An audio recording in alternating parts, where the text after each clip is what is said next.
नमस्कार, 20 मिनट 20 खबर में आपका बहुत बहुत स्वागत है। मैं हूं आपके साथ प्रियंका राय। अगले 20 मिनट में आपको हम 20 अहम खबरों से रूबरू कराने वाले हैं। तो चलिए शुरू करते हैं 20 मिनट में 20 खबरों का सिलसिला।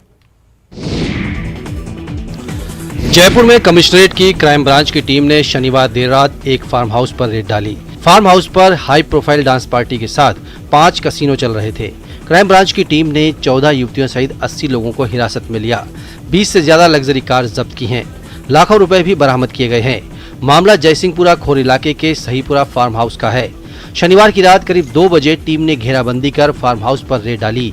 डांस पार्टी के साथ ही 5 टेबल पर ऑनलाइन कसिनो चलता मिला। फार्म हाउस पर युवक युवती शराब और हुक्के का नशा करते मिले। बताया जा रहा है कि पार्टी में क्राइम ब्रांच हैदराबाद का इंस्पेक्टर और एक तहसीलदार भी शामिल है। फार्म हाउस पर 20 से ज्यादा लग्जरी कार और लाखों रुपए भी मिले हैं। पार्टी के आयोजन के लिए दिल्ली से सामान लाया गया था। उत्तराखंड में बारिश ने एक बार फिर से अपना कहर बरपाना शुरू कर दिया है। राज्य में भारी बारिश की वजह से हालात बेकाबू होते जा रहे हैं। भारी बारिश से कई इलाकों में बाढ़ आई हुई है, जिसके कारण जनजीवन हल्का नजर आ रहा है। प्रदेश के पौड़ी गढ़वाल में रेस्क्यू का वीडियो सामने आया है, जिसमें एसडीआरएफ के जवान अपनी जान पर खेलकर पानी में फंसे लोगों को बचा रहे हैं। ये वीडियो पौड़ी गढ़वाल के मोहनचट्टी इलाके के अरण्यम रिसोर्ट का है, जहां एक परिवार बरसाती नाले में उफान के कारण रिसोर्ट में फंस गया था। दरअसल रिसोर्ट पहाड़ी के पास है और नाले में पानी बढ़ने से पहाड़ी के दरकने का खतरा मंडरा रहा था। परिवार के लोगों ने एसडीआरएफ को पूरी घटना की जानकारी दी, जिसके बाद टीम मौके पर पहुंची और जान पर खेलकर छोटे बच्चों सहित सभी लोगों को वहां से सुरक्षित निकाला।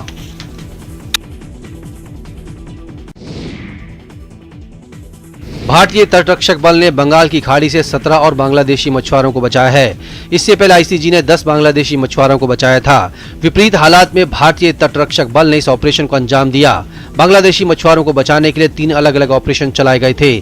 पिछले 2 दिनों से जारी तलाशी अभियान में बांग्लादेश के साथ अंतर्राष्ट्रीय समुद्री सीमा से 12 नॉटिकल मील की दूरी पर भारतीय तटरक्षक जहाज अनमोल ने बांग्लादेशी मछुआरों को बचाया। आईसीजी ने स्थानीय मछुआरों और मत्स्य अधिकारियों के सहयोग से मछली पकड़ने वाली भारतीय नाव के चालक दल के 18 सदस्यों को भी बचाया।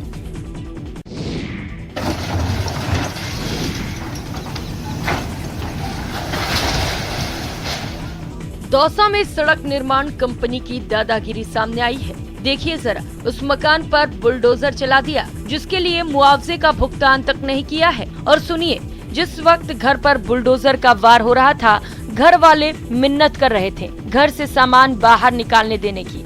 थोड़े समय की मोहलत की, लेकिन हाईवे निर्माण कंपनी HG इंफ्राटेक कंपनी के अधिकारियों का दिल नहीं पसीजा। घर वाले गुहार लगाते रहे और बुलडोजर अपना काम करता रहा। आरोप है, बुलडोजर की टक्कर से महिला के हाथ में चोट भी आई। पूरा परिवार बाल बाल बचा है। अब घटना का वीडियो सोशल मीडिया पर वायरल हो रहा है। दरअसल लालसोट के रामगढ़ पचवारा थाना क्षेत्र अमराबाद गांव से होकर गुजर रही दिल्ली मुंबई एक्सप्रेसवे निर्माणाधीन रेस्ट एरिया में एक मकान को बिना मुआवजा दिए ही तोड़ दिया गया है। अब मकान मालिक ने सरकार से इंसाफ की गुहार लगाई है। भरतपुर के कुम्हेर तहसील के सांतररुक में गोवर्धन कैनाल पर बना पुल अचानक ही गिर गया। पुल गिरने से ग्रामीणों के आने जाने का रास्ता पूरी तरह से बाधित हो गया। बताया जा रहा है कि सालों पुराना पुल पूरी तरह से जर्जर हो चुका था। इसकी शिकायत ग्रामीण कई बार प्रशासन को कर चुके थे, लेकिन फिर भी पुल का निर्माण नहीं कराया जा रहा था। उस पुल से ही ईंट भरी एक ट्रैक्टर ट्रॉली गुजर रही थी, तभी अचानक ये पुल गिर गया और ट्रॉली नहर में जा गिरी। गनीमत रही कि हादसे में किसी की जान नहीं गई। हादसे की खबर मिलते ही प्रशासन की टीम मौके पर पहुंची। ग्रामीणों ने अधिकारियों से बिना देर किए पुल दुरुस्त कराने की मांग की। अधिकारियों का कहना है कि पुल का निर्माण जल्द कराया जाएगा। बनारस में गंगा ने रौद्र रूप धारण कर लिया है। हालात ये है कि खतरे के निशान से गंगा का जल स्तर कुछ ही सेंटीमीटर की दूरी पर है। गंगा की इस रौद्र रूप के कारण पूरे 84 घाट जलमग्न हो चुके हैं, तो वहीं निचले इलाकों में रहने वाले लोगों के घरों में पानी घुस चुका है, जिसे लेकर प्रशासन ने अब अलर्ट जारी कर दिया है। तस्वीरें वाराणसी के नमो घाट की हैं, जहां सिर्फ नमस्ते स्कल्पचर दिख रहा है। ऐसा ही नजारा पूरे 84 घाटों का बना हुआ है, जहां घाट पूरी तरह से जलमग्न हो चुके हैं। गंगा का पानी घाटों को डुबोकर गलियों की तरफ बढ़ रहा है। निचले इलाके भी पूरी तरह जलमग्न हो चुके हैं। कुछ लोग तो मकानों के ऊपरी हिस्सों में अपना डेरा जमाए हुए हैं, तो वहीं कुछ लोग ऐसे भी हैं जो सुरक्षित स्थानों की तलाश में घर से सामान निकाल रहे हैं। बाढ़ के हालात को देखते हुए प्रशासन भी अब अलर्ट मोड में आ चुका है। वाराणसी डीएम ने बाढ़ क्षेत्रों का निरीक्षण किया। बाढ़ शिविरों को तत्काल खोले जाने का निर्देश दिया। पानी कहाँ बैक फ्लो करके शहर में घुस सकता है, उसके पूरे क्षेत्रों को देखा गया है और उसी के लिए अब सारी बाढ़ चौकियों को भी हम लोग एक्टिवेट कर रहे हैं ताकि वहाँ सब विभाग के लोग जाके अपनी ड्यूटी पे एक्टिवेट हो जाएं। संगम नगरी प्रयागराज में गंगा और यमुना नदियों में आई बाढ़ ने जमकर तबाही मचाई है। दर्जनों गांवों में बाढ़ का पानी घुस गया है, तो वहीं संगम इलाके में भी सभी सड़कें जलमग्न हो चुकी हैं। लोग अपने घरों तक पहुंचने के लिए नाव का सहारा ले रहे हैं। कई परिवार अपने घर और सामान को छोड़कर सुरक्षित स्थानों पर जा भी चुके हैं। संगम से नागवासुकी होकर बख्शी बांध की ओर जाने वाली सड़क पूरी तरह से जलमग्न है। इस सड़क पर जहाँ पहले मोटर गाड़ियाँ फर्राटा भरती थी, अब वहाँ नावें चल रही है। इस सड़क के किनारे दशाश्वमेध घाट पुलिस चौकी भी पानी में डूब गई है। साथ ही झोपड़ियां भी पानी में डूबी नजर आ रही हैं। बाढ़ के चलते इलाके में बिजली आपूर्ति भी ठप हो गई है, जिससे लोगों की मुश्किलें बढ़ गई हैं। उत्तर प्रदेश के झांसी के मऊ रानीपुर में तेज बारिश से जहां खेत लबालब हो गए, वहीं सुखने नदी में पानी बढ़ जाने से नीचे का रिप्टा डूब गया। जानकारी के अनुसार शनिवार शाम से देर रात तक नगर क्षेत्र में भारी बारिश हुई, जिससे नगर की सड़कों में पानी भर गया। गांव में खेत पानी से लबालब हो गए। सुबह सुखने नदी में अधिक पानी आ जाने से नीचे का रिप्टा डूब गया। लोग सुबह से ही सुखने नदी के पानी को देखने पहुंच गए। वहीं नदी में गंदगी होने के कारण पानी भरा हुआ है। पानी के निकास में जलकुंभी कचरा फंसा होने के कारण पानी नहीं निकल पा रहा। वहीं ललितपुर के बांधों से लगातार छोड़े जा रहे लाखों क्यूसेक पानी से बेतवा नदी का जलस्तर लगातार बढ़ रहा है। जिला प्रशासन का कहना है कि बेतवा नदी के डूबे क्षेत्रों में बसे गाँवों में लगातार अलर्ट घोषित किया जा रहा है। हिमाचल में बारिश से भारी तबाही हुई है। बाढ़, लैंडस्लाइड और बादल फटने की 34 घटनाओं में मरने वालों का आंकड़ा बढ़कर 22 हो गया है, जबकि 6 लोग लापता हैं। कांगड़ा, मंडी और चंबा जिले में कुदरत का कहर सबसे ज्यादा बरपा है। मंडी में 14, चंबा के भटियात में 3 और कांगड़ा और शिमला जिले में 2 लोगों की मौत हो गई। भारी बारिश के बाद चक्की खड्ड पर बने कांगड़ा को पंजाब के पठानकोट से जोड़ने वाले नेशनल हाईवे के पुल को बंद कर दिया गया है। पंजाब और दूसरे राज्यों से मंडी, कांगड़ा की तरफ आने वाले ट्रैफिक को दूसरे रास्तों पर डाइवर्ट कर दिया गया है। हालात की गंभीरता को देखते हुए राज्य के चीफ सेक्रेटरी ने अधिकारियों की इमरजेंसी मीटिंग ली। इसमें बारिश से अस्त व्यस्त हो चुके कांगड़ा, मंडी और चंबा जिले में सभी स्कूल, कॉलेज बंद रखने के निर्देश दिए गए। मध्य प्रदेश के कई इलाकों में बारिश ने भारी तबाही मचाई है। प्रदेश के डिंडौरी जिले में तो बाढ़ ने लोगों का जनजीवन अस्त व्यस्त कर दिया है। जिले में नर्मदा नदी का जलस्तर खतरे के निशान से ऊपर पहुंच गया, जिससे जबलपुर अमरकंटक नेशनल हाईवे पर बना पुल बाढ़ में डूब गया। इसके बाद प्रशासन ने हाईवे पर आवाजाही पर रोक लगा दी। जिले का सबसे बड़ा बांध बिलगाड़ा पानी से लबालब हो गया है, लिहाजा बांध के 6 गेट खोल दिए गए हैं। निचले इलाकों में रहने वालों को सावधानी बरतने की सलाह दी गई है।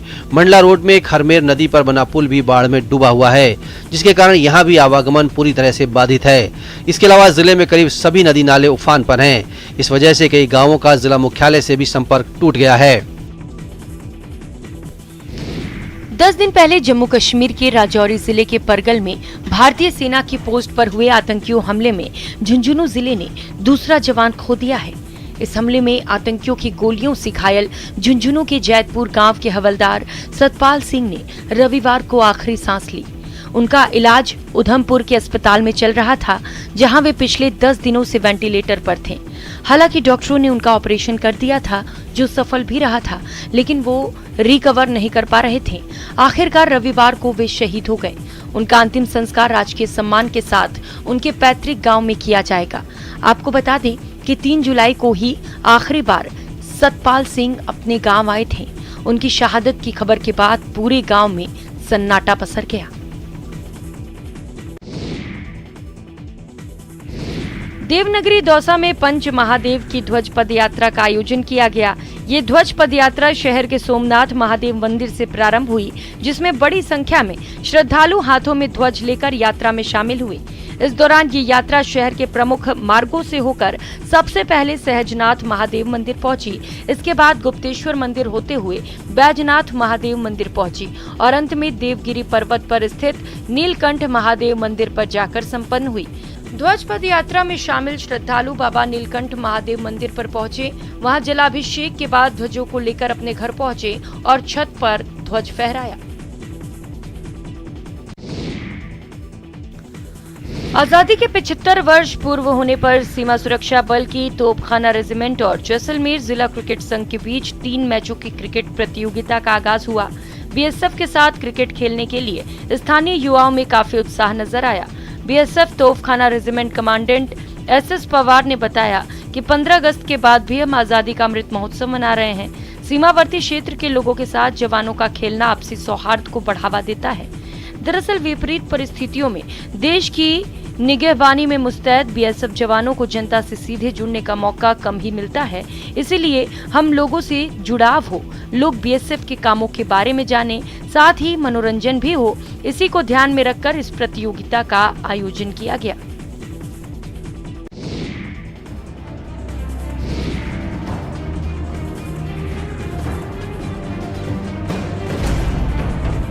पानी से लबालब भरे बिलासपुर के खूटा घाट का विहंगम नजारा देखने के लिए हर दिन बड़ी संख्या में पर्यटक खूटा घाट पहुंच रहे हैं। खूटा घाट के विहंगम नजारे के साथ ही वेस्ट वेयर का पानी लोगों के लिए आकर्षण का केंद्र बना हुआ है, लेकिन कुछ लोग ऐसे हैं जो अति उत्साह में अपनी जिंदगी को खतरे में तो डाल ही रहे हैं।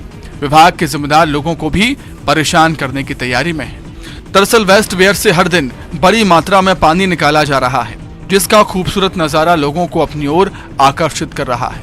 वैसे तो जल संसाधन विभाग ने पर्यटकों के लिए वेस्ट वेयर से लेकर खूटा घाट का नजारा देखने के लिए विशेष प्लेटफॉर्म बनवाए हैं, ताकि लोग दूर से ही उस खूबसूरत नजारे को देख सकें। लेकिन कुछ उत्साही युवा उन लहरों के बीच पहुंच जा रहे हैं जहां किसी भी वक्त पानी का तेज बहाव उन्हें अपने साथ बहा ले जा सकता है। न्यूज़ 18 के कैमरे में कैद इन तस्वीरों को आप भी जरा गौर से देखिए, कैसे लहरों के बीच बैठकर पानी से खिलवाड़ कर रहे हैं ये।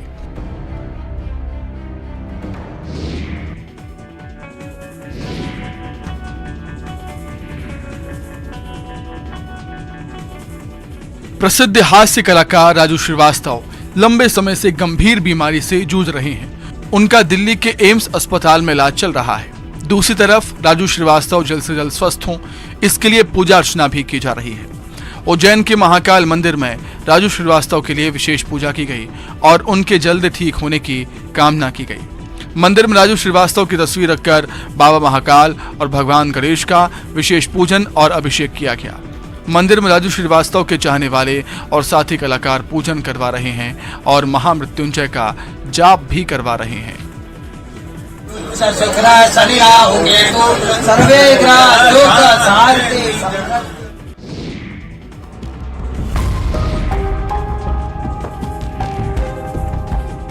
एक निजी ऑनलाइन फूड डिलीवरी के विज्ञापन पर हंगामा खड़ा हो गया है। दरअसल इस विज्ञापन में अभिनेता ऋतिक रोशन को ये कहते हुए सुना जा सकता है कि मन किया तो महाकाल से थाली मंगा लिया। इस पर महाकाल मंदिर के पुजारी ने कहा कि महाकाल मंदिर से इस तरह की कोई थाली डिलीवरी नहीं की जाती। उन्होंने ऋतिक रोशन और कंपनी से माफी मांगने की मांग की है। वहीं कलेक्टर ने बताया है कि मामला संज्ञान में आया है, इसकी जांच करवा रहे हैं। विज्ञापन भ्रामक है। मध्य प्रदेश में पहले भी इस तरह के कई मुद्दों पर बवाल हो चुके हैं। कई कलाकारों के खिलाफ विरोध प्रदर्शन हुआ। कई ऐसे विज्ञापनों का भी बहिष्कार किया जा चुका है जिसमें हिंदू देवी देवताओं का अपमान किया गया है।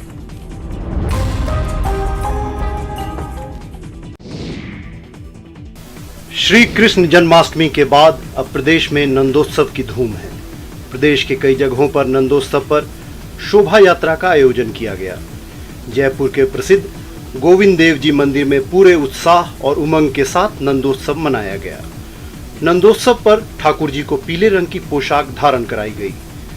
फलों का श्रृंगार कर विशेष अलंकार से सजाया गया। फिर गाजे बाजे के साथ शोभा यात्रा मंदिर प्रांगण से रवाना हुई। शोभा यात्रा में 10 से 15 झांकियां, लवाजमा, 6-7 कीर्तन मंडल, बैंड शामिल हुए। ठाकुर जी श्री जी को फूलों से सजे विशेष रथ में विराजमान किया गया। जगह जगह पुष्प वर्षा कर शोभा यात्रा का स्वागत किया गया।